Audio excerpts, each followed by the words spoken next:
distorcida que fora ensinada lá nas igrejas da Galácia, como Paulo combate naquela carta, a liberdade que foi entendida no sentido de achar-se no direito de fazer qualquer coisa, uma vez que o Evangelho ensina que em Cristo nós somos livres, então não há mais condenação, eu tenho já a segurança de salvação, eu sou livre para fazer o que bem entendo. Essa liberdade não é a liberdade que o Evangelho se propõe a fazer, tá certo? Quero que você se concentre aqui, olhe para mim e a gente vai dando andamento, né? Esquece aí os passarinhos que vão passando. Ok? A liberdade que a palavra de Deus fala é de uma liberdade de alguém que foi tirado debaixo do poder do pecado. Não é a liberdade confundida, como Paulo diz lá, com libertinagem. Para a liberdade foi que Cristo nos libertou, não useis, porém, da liberdade para tal ocasião na carne. Então, não é essa liberdade. A liberdade, você é livre para amar Deus. Você é livre agora para obedecer a Jesus Cristo. Você é livre para fazer aquilo que é correto. Você é livre para separar o domingo e então vir com sua família para a igreja adorar o Senhor. Você é livre para dizer não ao pecado. Você é livre para isso. É essa a liberdade. Isso está muito vivo, então, na consciência de pecado. Isso aumenta mais. É isso mesmo? Tá certo. Tá bom. Dá para ver, pessoal? Eu estava mais empolgado. Exatamente. Na realidade, Oi? A consciência de pecado, então, irmãos, é exatamente isso. É alguém que não acomoda algumas práticas na sua vida e tenta ignorar ou ignorá-las como sendo pecaminosas. Quando não há consciência de pecado, isso aqui é o outro lado da questão, o que é que acontece com o coração? O coração fica endurecido, a consciência fica cauterizada, né? Esse é ligado. Alguém tem controle? Está quente aqui, tá? Então, se alguém puder me ajudar a fazer o controle aqui, não sei se vai ligar esse ar. Então, nós temos, e também é combatido na palavra de Deus, quando você, e já é filho de Deus, se submete às práticas do pecado e não trata isso, não há uma consciência que desperta, chama a atenção. Quando nós nos acostumamos e não confessamos e não estamos insatisfeitos, que é o segundo ponto, então isso gera um problema. A gente vai se acostumando com a vida pecaminosa, nossa santidade é comprometida, a vida espiritual é comprometida. Então, irmãos, o bem simples. Isso foi o que a gente estudou no nosso tempo da escola no domingo passado. Hoje nós queremos andar um pouquinho mais, e aí eu vou precisar que várias pessoas leiam algumas referências. Pastor, pode passar. A garantia e a base de nossos pecados. Então nós temos, qual é a garantia que você tem que os seus pecados serão perdoados? Qual é a base bíblica que você tem que de fato os seus pecados foram perdoados? Então, primeiro, número 1, a base de nosso perdão é a obra expiatória de Cristo, coroada com a sua ressurreição. Júlio, lê para a gente, por favor, Lucas 24, versos 44 a 48. Eu vou distribuir logo essas outras referências, para quando chegar lá, a gente ganhar tempo. Hélio, por favor, leia Atos 10, e 42 e 43. Solange, pode ler para a gente Colossenses 1, 13 e 14. E mais. Irmã Joquebede, pode ler para a gente 1 João 2 e 12. E o Evangelho de João 1 e 29. Tassiano, leia essa referência do Evangelho de João 1 e 29. Então vocês separam essas referências, daqui a pouco a gente chega lá. Então, irmãos, a garantia e a base de que os nossos pecados serão perdoados é a obra de Cristo. Aquilo que Jesus Cristo fez, cumprindo perfeitamente a justiça de Deus, é a garantia da sua salvação. Não são as suas obras, não é o seu desempenho, não é o seu crescimento, não é a sua maturidade, não é o quanto você trabalha, não é o quanto você doa, nada disso. Isso faz parte do processo de santificação. A base na qual você deve se sentir seguro é aquilo que Jesus Cristo fez na cruz do Calvário. Então a base do nosso perdão é a obra expiatória de Cristo. Vamos ouvir então a referência de Lucas 24, de 44 a 48. E disse-lhes: são estas as palavras que vos disse estando ainda convosco, que convinha que se cumprisse tudo que de mim estava escrito na lei de Moisés, nos profetas e nos salmos. Então, abriu-lhes o entendimento para compreenderem as Escrituras. E disse-lhes: assim está escrito, e assim convinha que Cristo padecesse, e ao terceiro dia ressuscitasse dentre os mortos, e em seu nome se pregasse o arrependimento e a remissão dos pecados em todas as nações, começando por Jerusalém. E destas coisas sois vós testemunhas. Ok? Então algo que já estava predito no Antigo Testamento, que através da morte de Cristo fosse pregada a remissão de pecados. Então, irmãos, a única forma, a única maneira dos nossos pecados serem perdoados é através da obra de Cristo, o sacrifício de Jesus Cristo, que muitas vezes nós temos como sendo um evento comum, um evento simples. Jesus morreu, Jesus entregou sua vida, Ele derramou o seu sangue, até cantamos o alto preço, sei que foi pago um alto preço, mas tudo que está envolvido na obra redentora de Deus, desde o Antigo Testamento, é o centro de tudo mais que nós venhamos estudar ou aprender, tudo que diz respeito à nossa vida com Deus. É, na verdade, o centro das Escrituras, é o centro da vida eterna, é o Evangelho, que é o centro da história da salvação, que é conduzida pelo nosso Senhor e Criador. Então essa é a primeira coisa importante. Segunda, o perdão para a menor de nossas ofensas custou a Cristo a sua morte em nosso favor. Sem a obra de Cristo não haveria perdão para nós. Número 3, a única maneira de alguém ser perdoado antes de Cristo, depois de Cristo e em qualquer ocasião é por meio de Cristo e este crucificado. Só para a gente dar base ao ponto anterior, vamos ouvir as referências que foram distribuídas. Perdão concedido por Deus é sempre em nome de Jesus Cristo. Atos 10, 42, 43. Nos mandou pregar ao povo e testificar que ele é que foi constituído por Deus, juiz de vivos e mortos. Ele e todos os profetas dão testemunho de que por meio de seu nome, todo aquele que nele crê recebe remissão de pecados. Mesmo nome de Cristo, todo que crê tem o perdão da dívida dos pecados diante de Deus. Colossenses, capítulo 1, versos 13 e 14. Ele nos libertou do império das trevas e nos transportou para o reino do Filho do seu amor, no qual temos a redenção, a remissão dos pecados. 1 João 2 e 12. Filhinhos, Deus recebeu porque os nossos pecados são perdoados por causa do seu nome. Veja, a ênfase que eles dão ao nome de Cristo. Olha, vocês têm o perdão dos pecados, vocês têm a vida eterna, é por causa do seu nome. É por causa daquilo que Cristo fez na cruz do Calvário. Essa é a garantia. E é a garantia que não se perde. É obra perfeita. É por essa razão que nós temos a convicção da certeza e da segurança de salvação. Porque não depende de nós. Não depende do nosso estágio espiritual, depende da obra de Cristo, da qual nós nos apossamos através do arrependimento e da fé. Somente assim alguém pode ter então o perdão de Deus. A graça de Deus é decorrente da obra de Cristo. Esse ponto é muito interessante. A graça de Deus é decorrente da obra de Cristo. Segundo aos Coríntios 5, 21, decorar, quem sabe?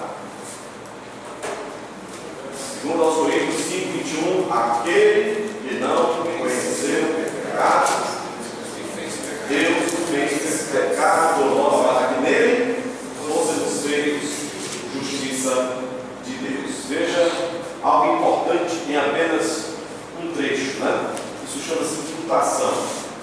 Aquele que não conheceu o pecado, o justo, é Jesus Cristo. O que é que Deus fez? Fez pecado por nós. Pegou a nossa dívida, o nosso pecado, e colocou na conta de um de um justo, que não tinha pecado.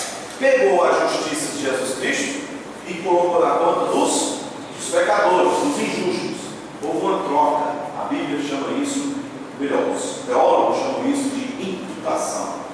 Deus imputou a obra de Cristo em nossa conta, pegou o nosso mérito e colocou na conta de Cristo. De modo que quando Deus olha para nós, Ele nos vê em Cristo, perdoados, garantia de salvação. Mas o que nós estamos dizendo é que a graça de Deus decorre da obra de Cristo. Deus é gracioso? O que significa, Baltazar, a graça de Deus? Simples, uma frase só. Perdão. O que mais? Amor merecido, misericórdia. Não nos dá o que nós merecíamos. Nós merecíamos a condenação, Ele não nos dá isso por causa da sua graça. O que eu quero que vocês entendam é que a graça de Deus, ela, vou fazer aqui uma redundância, ela é graciosa, mas ela é graciosa por causa daquilo que Jesus Cristo fez. Então, se nós tivéssemos que colocar em ordem aqui, a obra de Cristo faz Deus exercer graça para conosco.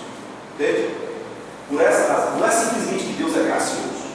Não é simplesmente que Deus é amor, até porque Ele não salvou todo mundo. Nem todos são salvos. Deus é amor. E ainda que Deus não tivesse enviado Jesus Cristo, Ele continuaria sendo amor. Ele continuaria sendo bom, justo e gracioso. Ele não tinha nenhuma obrigação. Mas na obra de Cristo, ela faz com que Deus aceite sua justiça, aquilo que o padrão de Deus exigia, e então Deus derrama graça, sempre baseado, atrelado, ligado naquilo que Jesus fez na cruz do Calvário. Tem uma citação de John Stott, não sei se dá para a gente todos acompanhar, veja aí, dá para alguém ler? Está aí? Quem pode ler essa citação de John Stott? Quando a percepção que temos de Deus e do homem, da santidade do pecado, é tortuosa, então nossa compreensão da expiação provavelmente será tortuosa.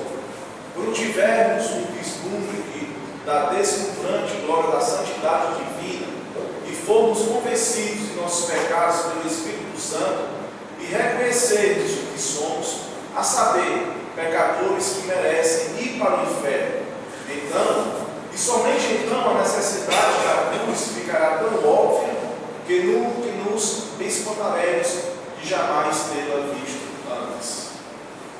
Entendeu? Então Stott está dizendo, foi um grande homem de Deus, partiu para a glória recentemente, né? Foi criado lá o seu pai era servo lá do palácio do governo da Inglaterra, trabalhava para a rainha, e ele, criado ali nas proximidades, se tornou um grande homem de Deus. Tem um livro muito famoso que é chamado A Cruz de Cristo, e ele então nos ensina que quando você compreende a gravidade do seu pecado, quando você compreende a grandiosidade da santidade de Deus, quando você tiver esse vislumbre da santidade divina, quando você for plenamente convencido pelo Espírito Santo e perceber quem de fato você é no seu coração, alguém que merecia ir para o inferno, então vai ficar muito óbvio o seu espanto do tamanho da graça de Deus. E você vai se espantar. Como eu não percebi isso antes? Você já teve esse sentimento? Como é que eu não conseguia enxergar? Né? Você começa a lembrar o tempo que você não era crente em Jesus Cristo, devido ao pecado, e agora que você compreende a verdade, não sei se você já teve essa percepção, esse sentimento. Como é que eu não consegui ver isso antes? E agora eu consigo enxergar o tamanho do perigo no qual está metido. É aquilo que Asaf diz no Salmo 73. Eles andam por lugares escorregadios, ou seja, podem cair a qualquer momento. Então eu estava perdido, mas eu não consigo ver isso. As pessoas que não têm Cristo hoje, que não passaram por esse processo aqui de conversão, de entendimento da gravidade do seu pecado, elas não conseguem ver o tamanho do perigo que está ao seu redor. Não compreende. aquela história lá da consciência de pecado não existe. Ninguém tem consciência. E não ter consciência é fazer as coisas erradas sem problema, de conseguir dormir tranquilo à noite. Isso é consciência que não funciona. Então, o estado dessas pessoas é que elas têm uma consciência cauterizada. O camarada ontem à noite chegou e na traseira do meu carro. Estava numa moto, né? 2 jovens. E ele simplesmente baixou um pouquinho, pegou a moto e foi embora. Consciência do cão essa, né? E saber na cara de pau, né? Aí você tem um carro cheio de criança, o que é que eu faço? A vontade é ir atrás, né? Justiça com as próprias mãos, né? É melhor sofrer o dano, mas o mundo não tem consciência. As pessoas não têm consciência. Elas são capazes de fazer coisas absurdas e dormir tranquilamente, né? Então, essa falta dessa percepção tem uma consequência. Elas não conseguem enxergar o perigo, mas um dia elas cairão exatamente dentro daquilo que elas nunca conseguiram enxergar. Razão? A consciência está morta. Como Paulo diz em Efésios 2, em seus pecados e em seus delitos. É possível um crente chegar ao ponto de ter novamente a consciência cauterizada? Reginaldo? Sim? Concorda com ele, seu Antônio? Concorda? Bom, você já falou. Explica aí, Ângelo. Você concorda com os dois? Um cristão pode ter a consciência cauterizada. Como chega-se a esse ponto? Bom, a Bíblia prevê isso. A questão de você ter uma consciência a respeito do pecado e depois voltar, se torna pior no estado pior do que era antes. É possível, sim. É possível. Eu concordo também. É possível. Não é comum, não é normal, não é o correto, mas é possível que alguém se esfrie, desanime. E aí, a vida cristã, irmãos, ela depende, apesar da salvação não depender do seu desempenho, mas a sua santidade depende da sua disciplina. O seu amadurecimento, o seu crescimento, o avanço do seu estado espiritual depende da forma como você resolve viver. Né? Qual a importância que a igreja tem para você? Como você trata a igreja? De que modo você se envolve no serviço do Senhor? Como é a sua vida de oração? Como é a sua vida em casa? Né? Como é a sua consciência em todos os seus afazeres? Né? São virtudes e práticas que você desenvolve. A salvação se desenvolve. Você pode ter a salvação e ser alguém que atrofiou, não cresceu, está salvo, mas não avançou. E aí você pode ter problema com essa questão da consciência, né? E chegar a um ponto de sua consciência cauterizada. Me parece que, em alguns aspectos na igreja de Corinto, o apóstolo Paulo enfrenta esse problema. Quando na primeira carta, capítulo 5, ele vai tratar daquela situação daquele jovem que vivia com a própria madrasta, né? E o que Paulo se espanta? É com o pecado em si? Não. O espanto de Paulo é: rapaz, não tinha ninguém dentro da igreja. Não tem sábio, ninguém percebeu isso. Ninguém tem sensibilidade com o pecado para permitir que isso, mesmo sendo do conhecimento de todo mundo, permanecesse sem que nenhuma providência fosse tomada. Não há sábio entre você. A surpresa, o espanto, a indignação de Paulo é com a falta de evidência, é com a falta de percepção, de uma consciência ativa em relação àquilo que precisa ser feito para garantir a saúde do povo de Cristo. Ok? Vamos lá, vamos correr, passar adiante. Número 2, né? Nós temos, além da obra de Cristo, a misericórdia de Deus.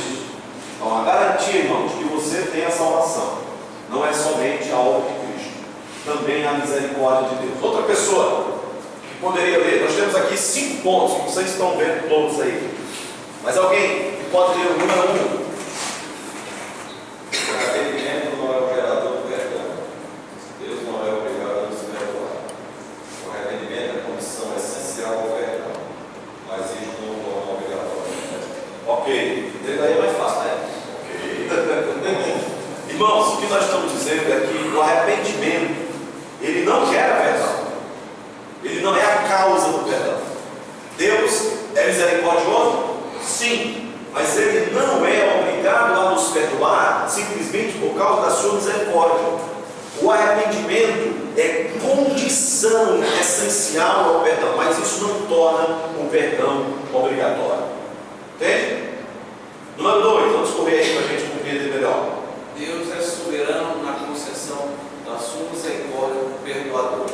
Ele nos perdoa graciosamente, fundamentado nos merecimentos de Jesus. De Cristo Jesus. Então Deus, ele é soberano ao exercer misericórdia. Não é isso que ele diz lá em Romanos capítulo 9, acho que é 9, né? Terei misericórdia de quem eu quiser ter misericórdia. Rapaz, não tem nada mais claro que isso, né? Eu vou me compadecer de quem eu quiser me compadecer. Ou será que pode o bar, né, o objeto, perguntar: aqui o fez porque o senhor está agindo assim? Eu sou livre. E é isso que Deus está nos ensinando, que Ele é soberano ao conceder o seu perdão, mas Ele está fundamentado nos merecimentos que Cristo Jesus nos proporciona através de sua obra. Número 3, quem consegue ler? Deus nos perdoa não porque seja obrigado, mas porque Ele é misericordioso. Ele olha para o nosso estado de miséria espiritual e livremente se compadece de nós e nos alivia, nos perdoa os pecados, apagando toda a nossa iniquidade. Ok, então Deus não é obrigado, mas Ele se compadece. A sua misericórdia olha para o nosso estado de miséria e Ele nos alivia, apagando toda a nossa iniquidade. Número 4. Misericórdia não é um direito a qual o homem faz justo. A misericórdia é aquele atributo adorável de Deus, pelo qual tem miseráveis, Pelo qual tem dó, né? Como estava aparecendo lá, dó dos miseráveis e os alivia. É uma citação lá da página 23 do livro Deus é Soberano. Então, irmãos, a misericórdia não é um direito ao qual o homem faz jus, é um atributo de Deus. Ele olha para a miséria do pecador e se compadece. Eu queria que ouvíssemos essas duas leituras, Salmos 78 e 38, não Flávio. Leia aí esse texto do Salmo 78, verso 38, Daniel 9 e 18. Gerson, leia aí essa referência, lá na oração de Daniel 9 e 18, falando sobre a misericórdia de Deus. Pode ler. Ele, porém, não é misericordioso, perdoa a iniquidade, não destrói antes, muitas vezes desvia a sua ira. Misericórdia de Deus, de acordo com a oração, eu acho que é de Asaf aí, né, no Salmo 78, Asaf. Parece o nome aí do autor do Salmo? Asaf, né? Ele está dizendo que a misericórdia de Deus, às vezes, faz Deus olhar para algo que você fez e que você merecia algo, e por Ele se compadecer, Ele não lhe dá aquele algo que você merecia. O que Asaf diz aí é: Ele desvia a sua ira. Isso é misericórdia. Ele desvia a sua ira. Irmãos, a misericórdia de Deus deve ser motivo de nosso louvor em nossas orações todos os dias. Jeremias diz que as misericórdias do Senhor se renovam todas as manhãs, cada dia. E as suas muitas misericórdias são a causa de nós sermos construídos. Isso. É isso mesmo. O que é que Deus permite que pessoas como nós cheguemos diante do seu trono e ainda tenhamos um diálogo com Ele? O que é que Deus permite? Alguém que se aproximar de Deus com o pecado, ele diz: cuidado, Deus pode destruir. Simplesmente a presença dele lá no deserto, o povo tinha que tirar a sandália dos pés, né? Foi a ordem para Moisés, no verso santo. Esse lugar representa a presença de Deus.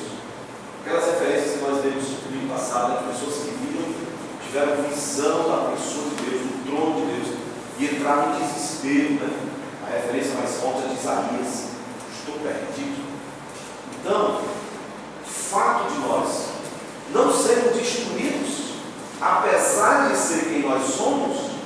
Número 1, nós vimos agora a obra de Cristo. Número 2, a misericórdia de Deus. Não é só a razão da salvação, é a causa de não sermos destruídos. Então você desfruta de saúde, de bênçãos. Deus providencialmente traz todo dia muito mais do que nós precisamos. E nós não somos agradecidos a Deus. Nem temos essa gratidão toda, né, para Deus. Achamos que acordar, domingo, todo mundo bem, de saúde, já teve o alimento na mesa. Isso é do cotidiano, é comum, é do dia a dia. Nós nem agradecemos a Deus. Nós nem agradecemos a Deus porque, eu estou usando aqui como fosse expressão, né, quando eu digo não agradecemos, mas entenda, né, porque nossos filhos não fazem parte daqueles que estão lá sendo assistidos pelo IACC, não é? Por que aqui não acontece isso com a gente? É misericórdia de Deus. Eu não sou melhor do que os que estão lá, não. Nós aqui não somos melhores do que aqueles que estão perdidos, que passaram a noite distantes, que hoje amanheceram com o coração vazio, que não têm percepção das coisas de Deus. Por que é que nós não morremos? Por que é que Deus permitiu que mesmo depois de uma semana inteira fazendo o que nós fizemos, estivéssemos aqui hoje pela manhã, nesse bom lugar, reunidos, podendo conversar, estudar a Bíblia, orar, aprender da sua palavra? Isso é bênção, mas é bênção decorrente da obra de Cristo e da misericórdia de Deus. Você sabe quantas pessoas morreram essa semana? Talvez pessoas bem próximas de você, né? Alguém que sabe conhecia, aqui na região, né? Quantas pessoas morreram, quantos problemas, quantas situações. Nós estamos aqui, estamos vivos.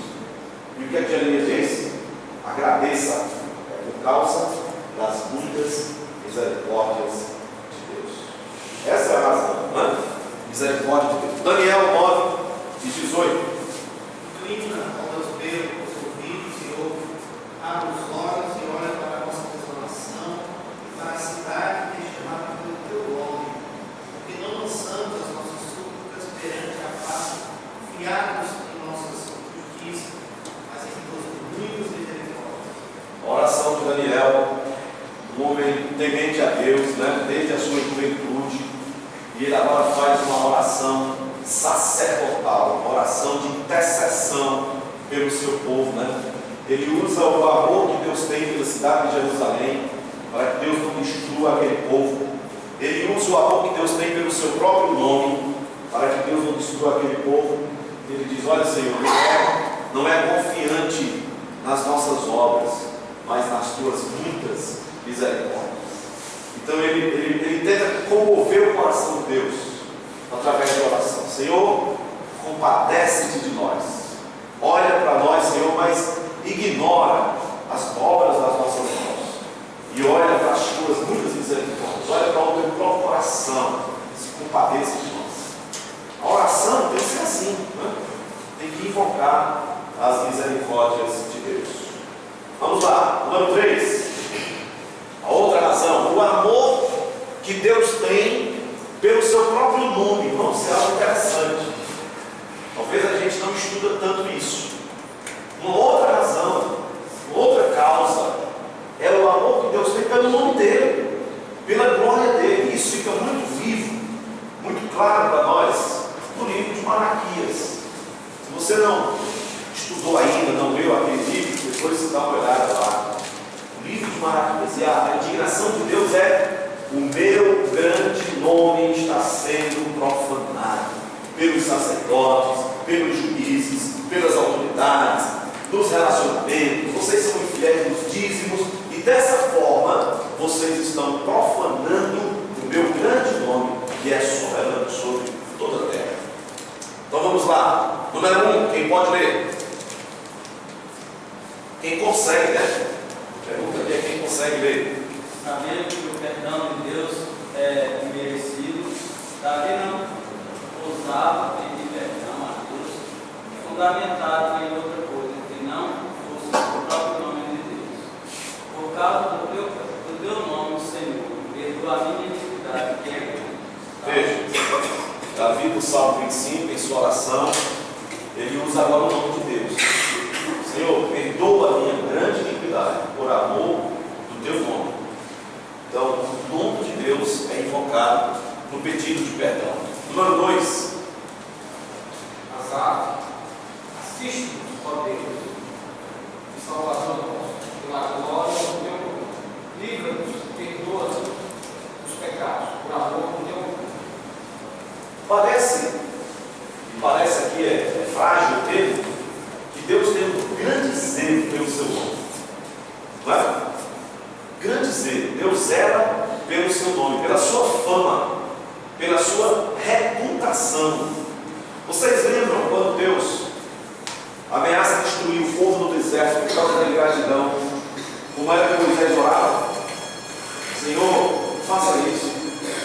Eles vão dizer que o Senhor os tirou do Egito, não conseguiu levá-los, e aí por não poder levá-los, o Senhor matou no deserto. Senhor, o que é que Moisés está dizendo?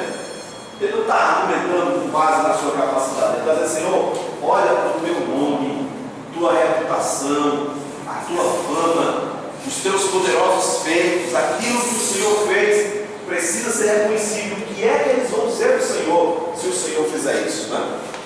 Número 3. Daniel também faz isso, né? Eu olho para o povo e chamando pela cidade e chamando pelo teu nome, né? Exatamente. Não olhando para a iniquidade do povo, olhando pelo nome. Uma frase lá na oração de Daniel que se destaca, que ele diz: Senhor, é o teu povo. Esse é um apelo direto no coração de Deus. Ele está dizendo: Senhor, eu estou intercedendo pelo povo, mas esse povo é teu, né? Foi o Senhor quem escolheu, foi o Senhor quem manteve essa descendência, foi o Senhor quem tirou do Egito. É o teu povo, Senhor, é a tua herança, né? Pertence a ti. Aqui está na oração de Daniel, eu acho até que já foi lido por Gerson, essa parte aqui, do versículo 19, né? A oração, quando ele termina dizendo: teu povo são chamados pelo teu nome. Ok, vamos lá, aqui para a última parte, número 4. Além da obra de Cristo, da misericórdia de Deus, do amor do seu nome, o seu amor por nós, né? Seu amor por nós. Tem mais algum sobrevivente aí que consegue ler? Deus nos perdoa porque nos ama. O seu amor não encontra motivo em nossas palavras. Nós para todavia Deus, que é amor, nos ama porque resolveu nos amar. Deus jamais nos dará algo digno de seu amor, mas porque é amoroso e misericordioso. Então Deus, ele nos ama. Nós precisamos entender que tem o amor no seu nome, a sua misericórdia, a sua graça, a obra de Cristo. Mas Deus nos ama. E Ele resolveu nos amar. E agora não tem como não ser diferente, né? João 3,16. Precisa abrir a Bíblia, não. Vamos ser lembrados. Aí você é disciplinado, viu? Vamos lá. Alguém ajuda o Beto aí. Vamos repetir, que o Beto vai sair daqui sabendo João 3,16. Porque Deus amou o mundo que deu o seu Filho unigênito para que todo aquele que nele crê não pereça, mas tenha a vida eterna. É sua tarefa para a próxima aula, viu? E é bom essa aí. João 3,16. Número 2. O perdão de Deus jamais poderá ser compreendido sem a consideração devida de seu amor eterno e imutável. Jesus ensinou que aquele a quem pouco se perdoa, Pouco ano. Né? Qual o tamanho da nossa dívida? É uma dívida eterna? Como Deus nos ama. Né? Que nós ofendemos sua santidade, quebramos a sua lei, nos rebelamos contra Ele, fugimos dele, não queríamos saber dele. O perdão foi um perdão eterno. Foi um alto preço, porque foi necessário Deus enviar o seu único Filho. E a morte de Jesus Cristo causou um grande sofrimento a Deus Pai. Não só ao Filho, mas ao Pai. Houve uma separação pela primeira vez na história, né, da Trindade, no momento da morte, quando o pai vira as costas para o filho e ele sente o abandono, o desprezo do pai, faz parte do preço. Deus meu, porque ele me abandonou. Então, o abandono do pai para com o filho é parte da obra do sofrimento de Jesus Cristo.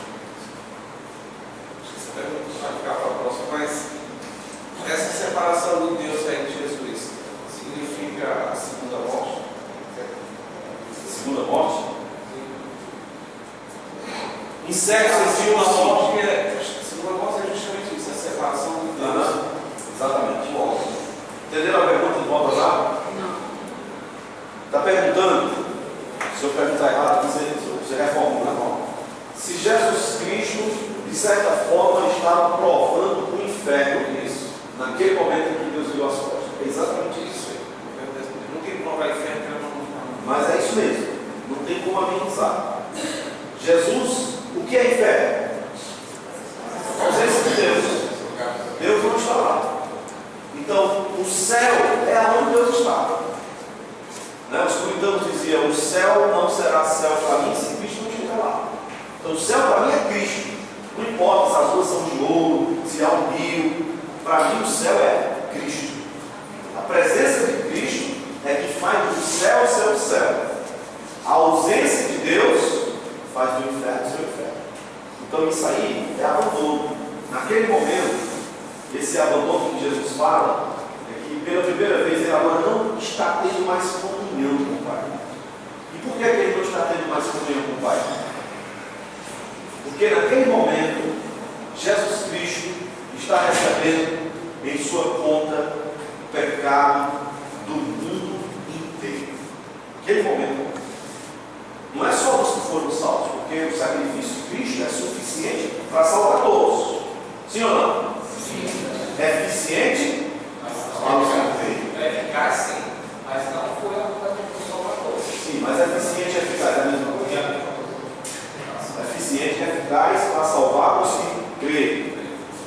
Naquele momento, Jesus sofre, então, o preço da morte, do pecado.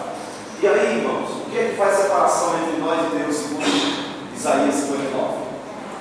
Os nossos pecados, as nossas iniquidades, as nossas transgressões. O braço do Senhor não está engolido, para que não possa agir, nem surdo o seu ouvido, para que não possa ouvir. Mas as nossas transgressões fazem separação entre nós e o nosso Deus. O pecado não habita na presença de Deus.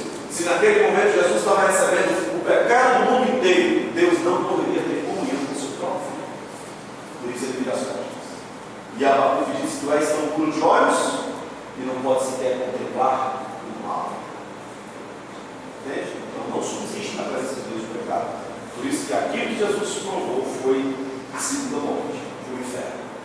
O inferno é a ausência de Deus.